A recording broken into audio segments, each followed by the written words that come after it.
The void stretched endless and black, punctured only by the broken carcasses of old battlefields that drifted silently between stars. Metal husks turned slowly in the cold, remnants of wars long forgotten, silent tombs without mourners. To Captain Marcus Hale, standing at the observation deck of Outpost K-17, it was both a warning and a promise.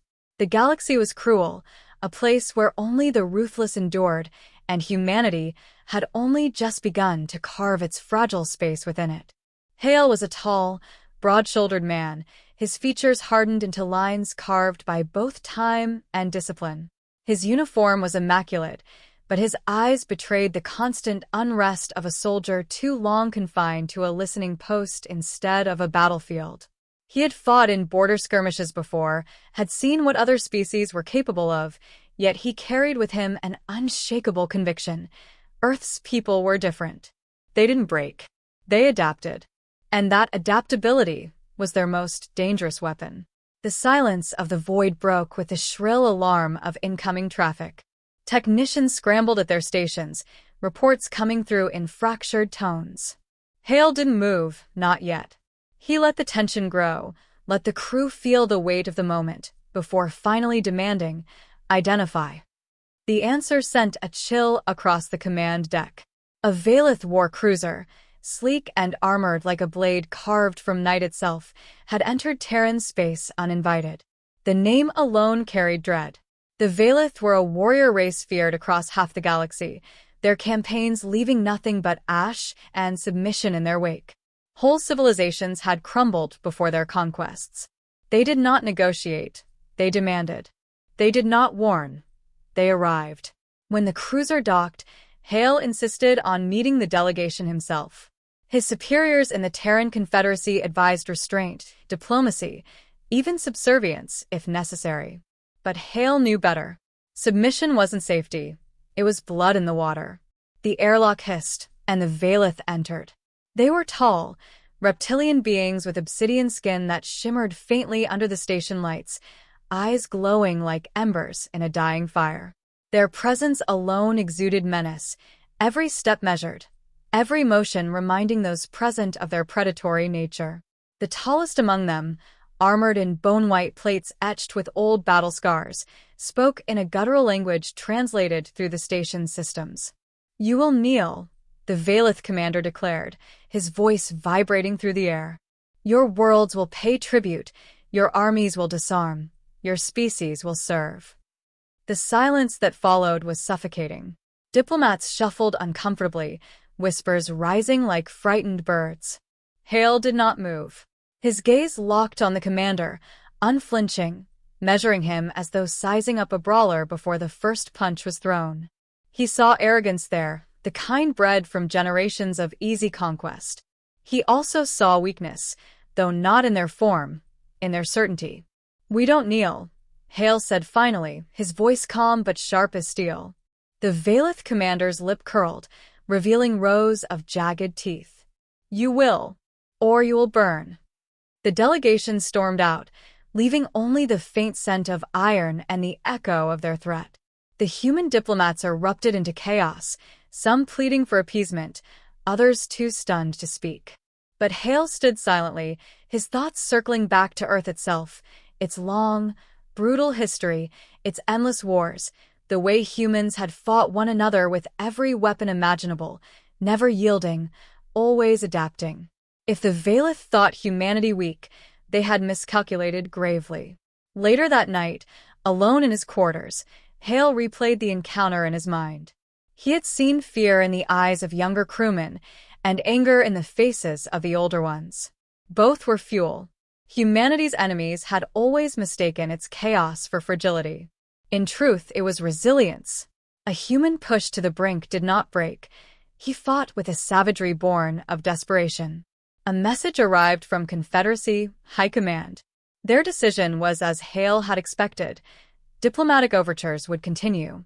Concessions might even be considered. It was a choice made out of fear, not strategy.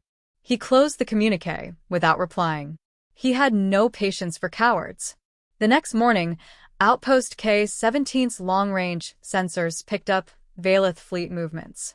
Not a cruiser this time, a formation. Their ships cut through the void like a hunting pack, angling toward human colonies on the frontier.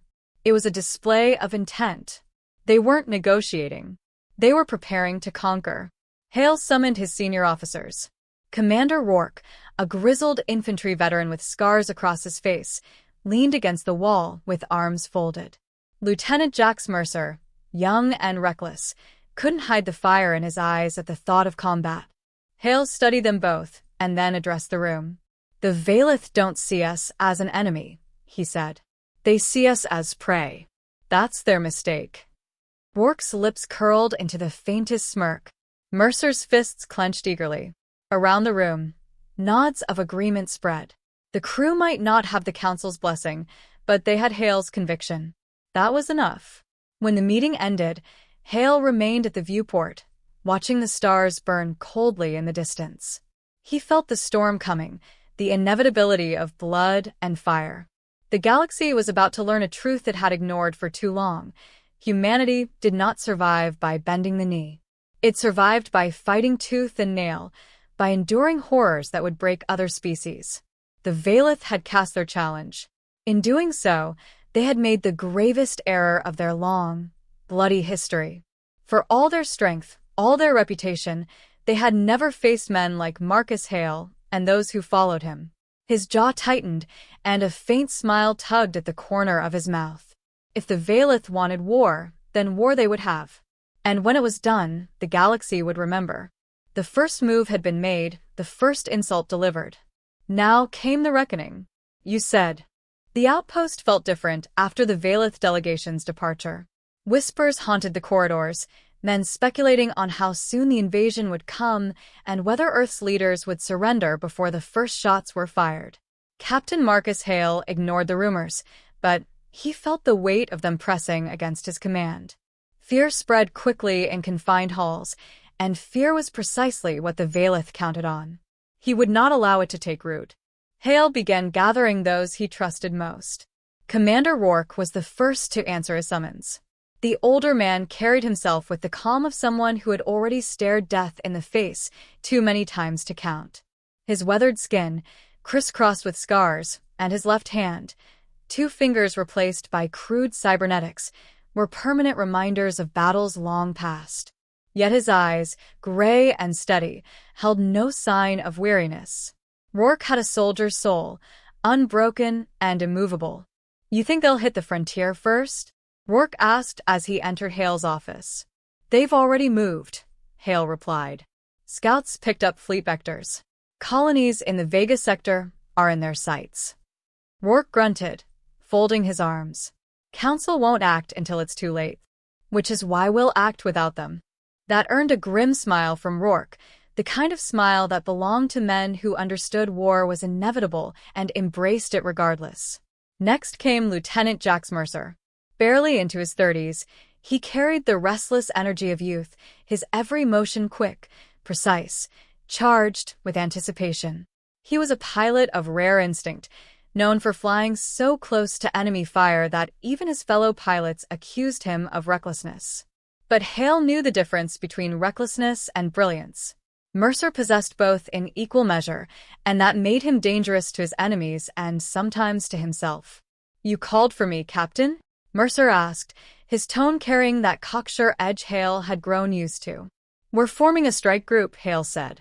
"Something fast. Something unexpected." Mercer's grin widened. "About time." The plan was simple in design but risky in execution. Intercept a Veylith patrol near the Vega colonies, strike first, and send a message. Humanity might be underestimated, but it would not be easy prey. Every man chosen understood the stakes. They weren't waiting for orders from politicians. They were declaring humanity's intent through action.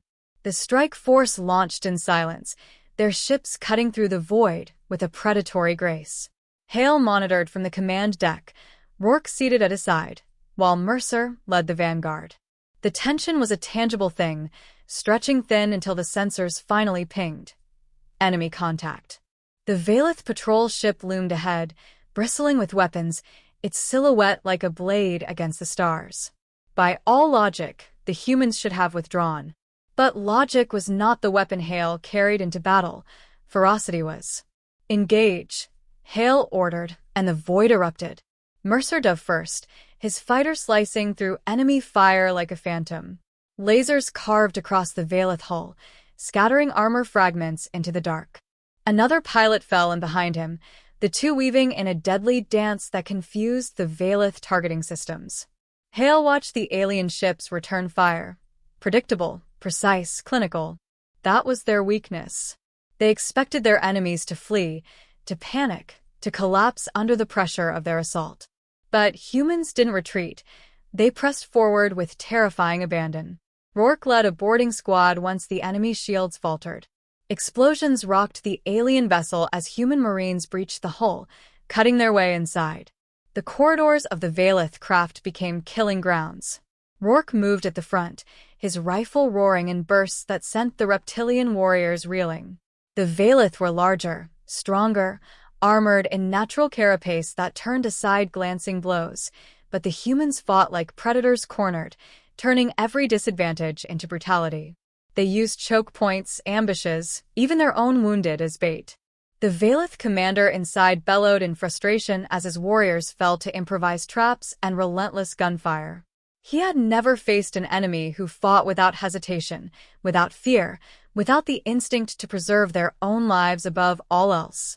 And then Rourke's blade cut him down, swift and merciless, ending the skirmish with a finality that echoed through the bloodied halls. By the time the human strike force returned to the outpost, word of their victory had already begun to spread. It wasn't just that they had won, it was how they had won. Reports described soldiers fighting like berserkers, pilots diving into fire instead of fleeing from it, and commanders making choices no sane species would dare. To the Veylith, it was a warning. To the humans, it was a promise. That night, Hale reviewed the battle recordings in silence. He saw the way Mercer laughed as he pulled impossible maneuvers, the way Rourke cut through enemy lines without pause, the way ordinary soldiers fought with teeth clenched and eyes blazing. It wasn't strategy alone that had secured their victory, it was the sheer unwillingness to yield. But victories bred consequences. Intercepted transmissions revealed that the Veylith High Council had taken notice. Their commanders raged, demanding punishment, demanding humanity's eradication. Hale imagined their debates, their disbelief that one of their patrols had been destroyed by a species so young, so unproven. They would come back with fire and fury, convinced that overwhelming strength would succeed where intimidation had failed. Hale welcomed it. For the first time in years, he felt the weight in his chest lift, replaced by a clarity sharper than any blade. The Veylith had misjudged humanity, and their error would cost them dearly. When he met with his men again, he did not sugarcoat the truth. "They're coming for us," he told them, his voice steady. "Not just scouts, not just patrols. An armada. They'll throw everything they have at us to prove we're nothing." Mercer leaned forward, eyes alight with reckless fire. "Then let's show them we're not nothing." Rourke's silence was more telling than words. He simply nodded, as if to say he had already accepted the war for what it was. Hale let the room grow quiet before speaking again. "The Veylith fight with fear. They break enemies before the first shot is fired. But we don't break. We never have. That's why they'll lose." The men left with hardened expressions, their loyalty unshaken. "You said." The war arrived not with subtle raids or cautious feints, but with the full weight of the Veylith armada descending upon human space like a storm. Their fleets spread across the frontier, black silhouettes against starlight, each vessel a floating fortress bristling with weapons designed to annihilate resistance before it could even form. For the colonies in the Vega sector, there was no negotiation, no demand for surrender, only fire. Entire cities burned beneath orbital bombardments, their light extinguished before rescue could reach them. What the Veylith did not expect, however, was the stubbornness of the defenders. Marcus Hale watched the chaos unfold from the bridge of his flagship, the Resolute. Every report carried the same message: overwhelming force, devastating losses, yet no collapse in morale. Each fallen city, each ruined outpost, only seemed to feed humanity's determination. He could hear it in the voices of his officers, see it in the grim set of their jaws. The Veylith believed they were fighting prey. Instead, they had cornered predators. Rourke's voice cut through the static of incoming transmissions. He was leading ground forces on Vega 3, where Veylith troops had landed in waves to crush survivors. Hale could hear the gunfire in the background, the screams of soldiers and civilians alike, but Rourke's tone remained steady. "They're throwing entire regiments at us, Captain. But they're not adapting. We're bleeding them with traps, turning their advance into a meat grinder. My men are holding, but we need air support." Hale gave the order, without hesitation. Mercer and his flight wing launched into the void like wolves unleashed, diving through the storm of enemy fire to deliver salvation. Hale followed their telemetry in silence, his chest tightening with every near miss. Mercer's skill was undeniable, his instincts razor-sharp, but Hale knew brilliance came with a cost. Mercer flirted with death every time he entered the cockpit, and one day, death would not look away. On the surface of Vega 3, Rourke soldiers fought with a ferocity that shocked even their allies. Every alleyway became a choke point, every ruined building a fortress. Men with nothing left to lose strapped explosives to their chests and rushed Veylith lines, dragging warriors twice their size into death with them. Others lay wounded, yet still fired until their weapons melted in their hands. The Veylith advanced with numerical superiority, but their progress slowed under the relentless human resistance. For the first time in generations, the invincible conquerors hesitated. In the skies above, Mercer's fighters tore into enemy formations. He wove through enemy fire like a man possessed, cutting down cruisers with daring maneuvers that defied training manuals and probability alike. At one point, he took his squadron straight through the belly of a capital ship's defensive net, emerging on the other side as the vessel exploded in a blaze that lit the void. "That's how you hunt," he barked over comms, his laughter carrying even through the static of battle. Hale studied the data feeds pouring into his command deck. The Veylith fought with discipline, precision, and brute force. Their strategies were efficient but predictable. They had grown accustomed to easy victories, to enemies who folded under pressure. Humanity did not fold. They adapted, using whatever tools, whatever terrain, whatever blood-soaked ingenuity was necessary. Every human death was a lesson learned, every defeat transformed into a counterattack. Still, the cost was staggering. Reports detailed worlds reduced to ash, fleets shattered, millions dead. Yet Hale saw something emerging from the carnage, a unity that humanity had never known. Old divisions and rivalries seemed meaningless now. Colonists, soldiers, refugees, all stood together in defiance.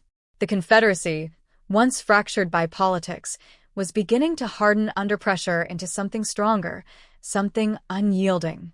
Among the other species of the galaxy, whispers began to spread. Observers who once dismissed humanity as fragile upstarts now spoke in hushed tones about the Terrans who refused surrender. Alien diplomats sent messages dripping with both fear and awe. "They fight like no other," one report declared. "Where others would break, they endure. Where others would retreat, they advance." Inside the Veylith council chambers, unease grew. Their commanders reported staggering casualties, their soldiers speaking of humans who fought as though death was nothing to fear. Some urged escalation, demanding that entire human worlds be obliterated from orbit to send a message. Others warned that such brutality would only strengthen the enemy's resolve. Never before had the Veylith faced a foe who welcomed war as they did. Back aboard the Resolute, Hale stood before his officers, the light of distant battles reflecting in his eyes. "They think more ships, more firepower will break us," he said. "But the harder they strike, the more dangerous we become. They haven't realized yet that they've already lost. Not today, not tomorrow, but their arrogance has doomed them." Rourke, patched in from the surface, gave a curt nod, his voice rough but resolute. "They don't understand what happens when you push us too far." Mercer's voice crackled in next, alive with adrenaline. "They thought they were hunters. Now, they know what it feels like to be hunted." Hale allowed himself the faintest of smiles. He knew the war would claim countless more lives, perhaps even his own. But the tide had shifted, if only slightly. Humanity had shown its teeth, and the Veylith had flinched. That was enough to build upon. When the transmission ended, Hale stood alone at the viewport, watching the stars shimmer coldly beyond the glass. The galaxy had begun to change. Fear was no longer the sole weapon of the Veylith. Now fear had another master. The next strike would not be theirs alone. Hale had already begun drafting the plans, a counteroffensive designed not merely to defend but to bleed the Veylith where they least expected it. He would gamble everything on the belief that humanity's will to fight outweighed the Veylith's capacity to conquer. The war was far from over, but Hale knew in his bones that the breaking point was near. The Veylith had awakened a force they could neither understand nor control. And as the darkness of space pressed in on him, Hale whispered a thought meant for no one but himself. They wanted war. Now they'll learn what kind of war humans wage. The battlefield was a star dying in silence. Its gravity swelled and buckled, pulling debris into spirals of incandescent ruin. Around it, fleets gathered like vultures circling carrion. On one side, the Veylith armadas stretched in black formation, ships layered in rows that blotted out the starlight. On the other, humanity's fleet, smaller, scarred from weeks of brutal fighting, but unbroken. Captain Marcus Hale stood on the bridge of the Resolute, hands clasped behind his back, eyes fixed on the tactical display. He had wagered everything on this moment, and there would be no retreat. Commander Rourke entered with the heavy steps of a man already resigned to bloodshed. His armor was battered, a patchwork of scorched plates and old repairs, but his presence steadied the crew like iron driven into shifting ground. "Ground forces are ready," he reported. "If they breach the line, we'll hold them as long as we can." His voice carried no fear, only grim certainty. He had lived his life in war. If this was to be the final stand, then he would die as he had lived, facing the enemy head-on. Lieutenant Jax Mercer's face flickered on the comms, helmet strapped, cockpit illuminated by the glow of his fighter's displays. His grin was sharp, though his eyes betrayed exhaustion earned from too many battles fought with too little rest. Engines hot. Weapons primed. "Just give the word, Captain." Hale studied both men for a moment, taking their measure. One was solid as stone, the other reckless as fire, and both were bound to him by loyalty that could not be purchased or commanded. He nodded once. "This is it. The Veylith believe we'll break today. Prove them wrong." The first salvos lit the void in blinding arcs. Beams of energy lanced across space, tearing through shields and armor. Hale's fleet answered in kind, their smaller ships darting between giants, striking quick, vanishing into debris fields before counterfire could find them. The Resolute shuddered under impacts that rippled through its hull, alarms wailing, but Hale's voice cut through the noise with calm authority. "Hold formation. Focus fire on their flanks. Make them bleed." Mercer's squadron surged ahead, weaving through enemy lines like wolves among cattle. His laughter crackled over comms as he executed maneuvers that defied probability, missiles carving into the underbellies of ships 10 times his size. "That's one," he barked, rolling his fighter just as a blast tore past where he had been a heartbeat earlier. Another enemy vessel exploded in a halo of fire, scattering fragments that Mercer used as cover to strike again. On the surface of a fractured moon orbiting the dying star, Rourke led his men into the heart of chaos. The Veylith had deployed ground troops to secure a staging point, but the humans met them with ferocity that turned every crater into a trap. Rourke's rifle thundered as he cut down enemies at close range, shouting orders that rallied his men again and again. Blood and fire stained the jagged rocks, but the line held. The Veylith came in waves, their size and strength overwhelming, but the humans refused to fall back. Every inch of ground was paid for in alien corpses. Above, Hale watched the battle unfold with a strategist's eye. Casualties mounted, yet so did opportunities. The dying star at the battle's center pulsed erratically, its core unstable, its collapse inevitable. Hale had chosen this battlefield for that very reason. With the right push, the star could be weaponized. It was a gamble so reckless that even his own council would have forbidden it, but desperate wars demanded desperate victories. He gave the order quietly, almost to himself. Initiate the sequence. A series of charges, hidden aboard unmanned vessels, ignited near the star. The energy cascade rippled outward, destabilizing the stellar mass. Warnings screamed across every display as the star flared, its light burning so bright it blinded sensors. The Veylith faltered, confusion rippling through their formations as they realized the trap too late. Pull back. Hale commanded, and his fleet obeyed, withdrawing just far enough to avoid the immediate collapse. The Veylith, arrogant in their strength, hesitated. Some pressed forward, unwilling to concede ground to prey they believed beneath them. That hesitation was their undoing. The star imploded, dragging everything within reach into its maw. Veylith ships, caught too close, were torn apart by the sheer gravity, crushed into fragments before they could escape. Entire squadrons vanished in an instant, their wreckage spiraling into the abyss. The once proud armada fractured into chaos, commanders screaming for retreat as they fled the gravity well's grasp. Mercer's comms flared. Still here, he panted, his voice ragged but alive.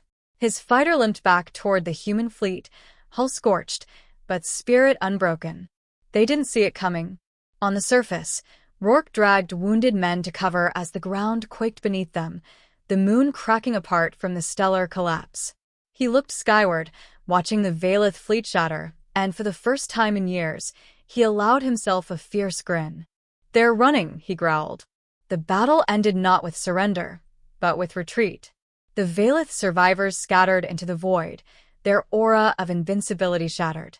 They had faced humanity at its most desperate, and they had learned what desperation meant when wielded by a species that refused to kneel.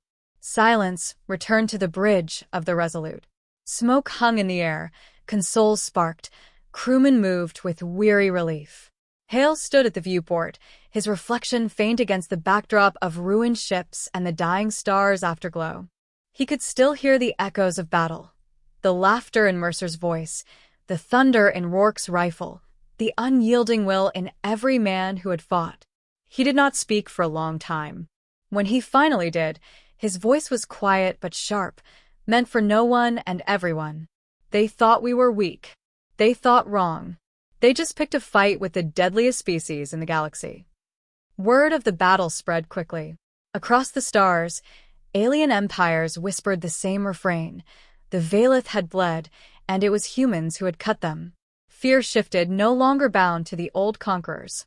Now, it clung to Earth's children, a warning etched into the void itself. And as Hale turned away from the viewport, he knew this was only the beginning.